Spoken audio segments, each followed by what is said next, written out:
Halo semuanya, perkenalkan nama saya Ina Karwaini. Saya dari Universitas Palangkaraya. Saya dari Fakultas Keguruan dan Ilmu Pendidikan, jurusan PIPS Program Studi PPKN.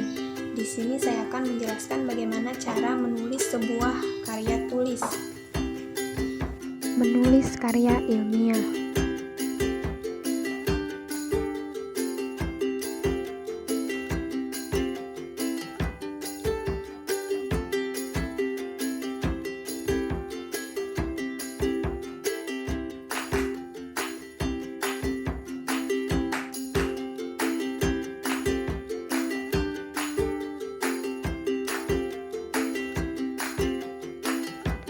Bab 1. Pendahuluan. Karya ilmiah merupakan hasil tulisan yang menuruti suatu aturan tertentu. Aturan tersebut biasanya merupakan suatu persyaratan tata tulis yang telah dibakukan oleh masyarakat akademik. Secara umum, proses penulisan karya ilmiah dilakukan dalam 3 tahap, yaitu yang pertama tahap pra-penulisan, yang kedua tahap penulisan, dan yang ketiga tahap perbaikan.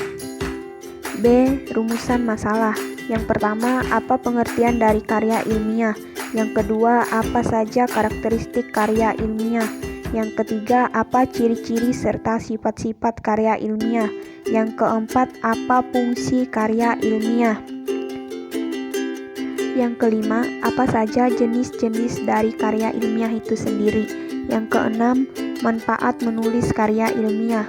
C. Tujuan. Yang pertama, untuk mengetahui pengertian karya ilmiah. Yang kedua, untuk mengetahui karakteristik karya ilmiah. Yang ketiga, untuk mengetahui ciri-ciri serta sifat-sifat dari karya ilmiah. Yang keempat, untuk mengetahui fungsi dari karya ilmiah. Yang kelima, untuk mengetahui apa saja jenis-jenis karya ilmiah. Yang keenam, untuk mengetahui apa manfaat dari menulis karya ilmiah. Bab 2. Pembahasan, yang dikemukakan melalui beberapa pendapat para ahli, seperti yang kita lihat pada gambar. Dari pendapat-pendapat di atas, dapat disimpulkan bahwa karya ilmiah adalah karya seseorang, baik berupa pemikiran, pengamatan, dan hasil penelitian yang ingin mengembangkan ilmu pengetahuan, teknologi, dan seni yang diperolehnya melalui perpustakaan yang dapat didasarkan pada data primer dan data sekunder, yang ditulis dengan bahasa konkret, gaya bahasa yang formal, dan didukung dengan fakta umum yang dapat dibuktikan benar atau tidaknya.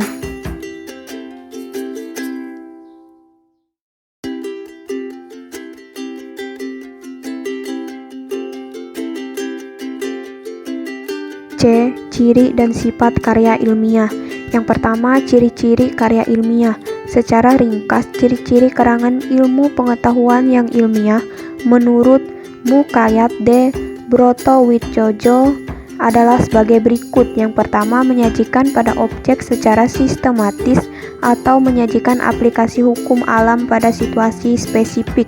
Yang kedua, penulisannya cermat, tepat, dan benar, serta tulus, tidak memuat tekanan pertanyaan.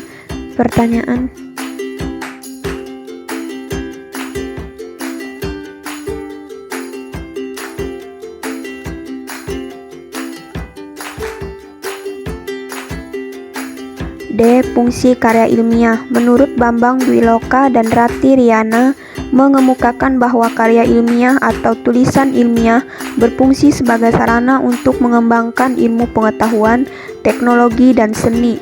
Hal ini sesuai dengan hakikat karya ilmiah, yaitu mengemukakan kebenaran melalui metodenya yang sistematis, metodologis, dan konsisten.